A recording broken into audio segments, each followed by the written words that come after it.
Big Boss fame Shiv Thackeray ईडीच्या रडारवरती आल्याचं समजतंय।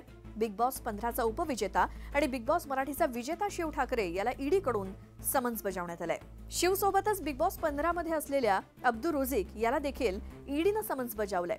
का आणि कसं काय झालंय हे सगळं आणि शिवच्या मागे ईडी का लागलीय, नेमकं प्रकरण काय आहे पाहूयात या व्हिडिओमधून।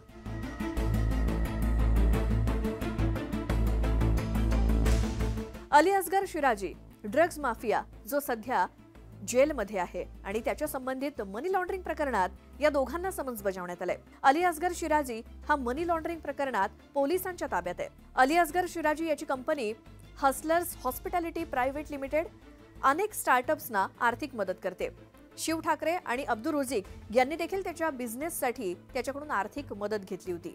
शिव ठाकरेचं फूड अँड स्नॅक्स रेस्टॉरंट आणि अब्दू रोझिकचं बर्गर रेस्टॉरंट या दोन स्टार्टअपसाठी शिराजी याच्या कंपनीनं नार्कोच्या मदतीनं फंडिंग केलं होतं।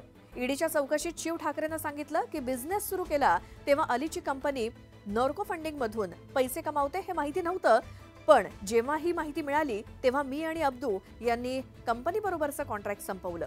मिळालेल्या माहितीनुसार शिव ठाकरे आणि अब्दू रोझिक यांची या प्रकरणामध्ये मोठी भूमिका नाहीये, पण केवळ हाय प्रोफाईल मनी लॉन्ड्रिंग प्रकरण असल्यामुळे दोघांना साक्षीदार म्हणून हजर राहण्यासाठी ईडीनं समन्स बजावलंय।